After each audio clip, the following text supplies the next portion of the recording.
Pleased to be joined by the Sherwood Forward Player of the Month for the Sherwood Park Crusaders, and it is forward Ty Readman for the month of September. In 8 games, Ty had 5 goals and 7 assists for 12 points. And Ty, you guys finished September off strong. You had a great month personally, and as well as the team, right in the mix in the standings in the Alberta Junior Hockey League. How do you sum up the month of September, maybe just as a whole, before we get into your game personally?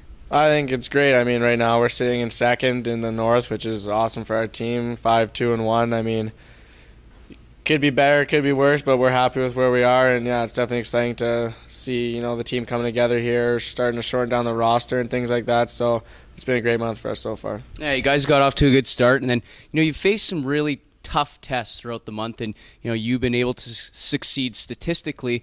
How have you liked the schedule so far? I guess with getting Drayton Valley opening weekend, and some tough opponents in Spruce Grove, Whitecourt, and Camrose, and at the showcase you get Olds and Canmore. Yeah, I think it's definitely been a good challenge for myself. I mean, I think teams are kind of keen on me and my line, and we've faced tough opponents as a team, just like you said. So I mean, it's good for me and my line mates and the rest of the team to push our game to get to that next level and be able to work through that and still put up those goals and numbers like that. So it's been a good test so far. Yeah, and a good start to the year as well. You got the commitment to Northern Michigan. How has been that received among your friends and family, and how's the support been around that? Yeah, I think everyone's really happy. I mean, it's been great. I've been nothing but support from my friends and family, just like you said. And it's a really exciting time for me and my teammates and my family. So yeah, it's been great since that happened. Well, you mentioned the line, the success of your line with Merida Zitko and Brandon Wallace. You guys get lots of power play time, even strength. You guys really look good out there. We've talked about how you guys know each other, the chemistry. Are you a little surprised you've been able to put up as many points as you guys have? I don't think I'm surprised. No, I think I knew we were going to come into this year and be strong. Tandem, me and Merritt. We didn't really know who was going to be on the right side to start the year, but it ends up being Brandon Wallace, and I think. I'm not really surprised. We're all working hard out there and doing what we do best. So, I mean, when we do that, numbers happen and success comes. So it's been great. Yeah, especially on the power play. I was going to ask you about that.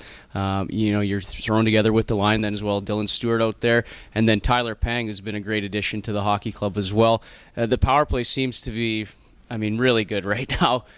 Where you want to be, you guys want to be in the top echelon of the league. What goes right for you guys on the power play?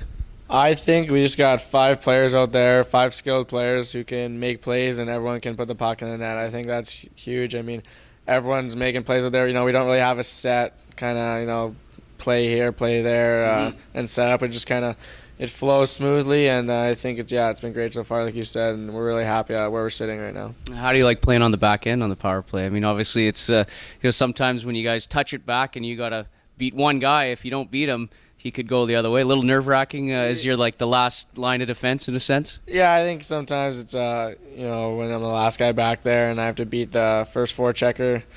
I think it happened once this year. They poke it by, get a breakaway. But, I think I'm pretty confident in my ability to handle the puck back there. So, for the most part, it's gone smoothly, and we've been able to break into the zone easily this year so far, I think.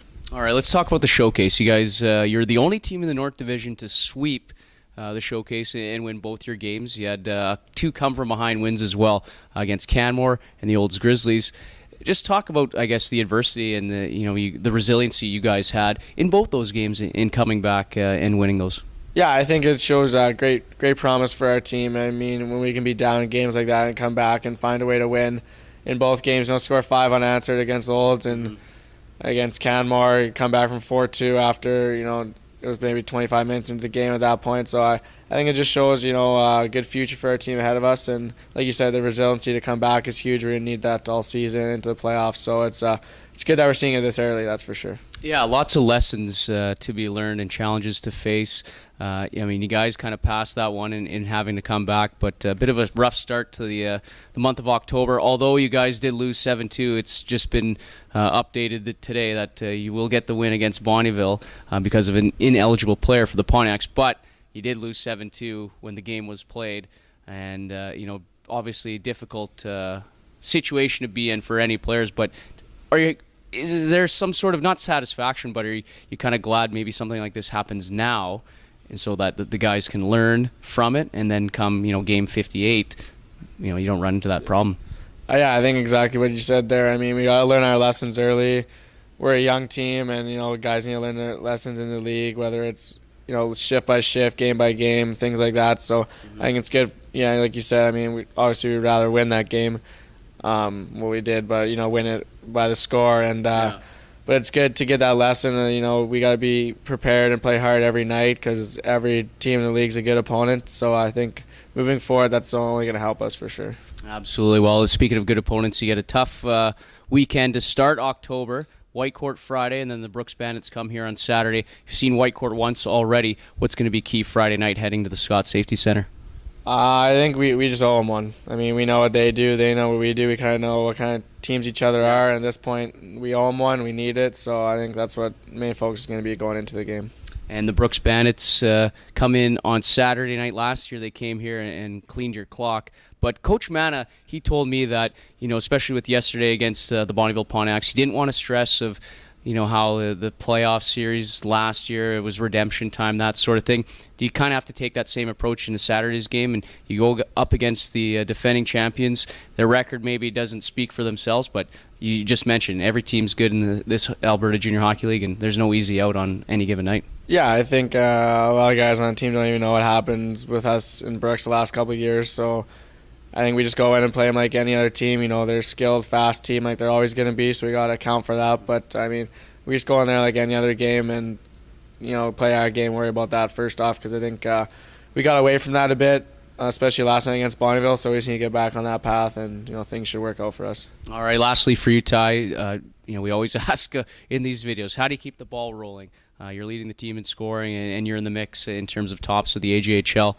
Is this the case because you mentioned, teams are setting their top guys against not only you but your line? Is this just a case of keeping your head down in a sense and just plowing through it and focus on the task at hand? Yeah, I think what's going to be huge for me is not to get complacent. Not to sit back and kind of put this one on autopilot through the year. I think I need to keep working hard every shift, every game, every practice, every day. Things like that. So I think, like you said, just put my head down and get to work, and results will come from that. So yeah, that's what we're going to look for. All right, Ty Readman in 8 games had 5 goals and 7 assists for 12 points in the month of September. He's the first Sherwood Park Crusaders Player of the Month for 2017-18. Ty, thanks a lot. Good luck in October. Thanks for having me.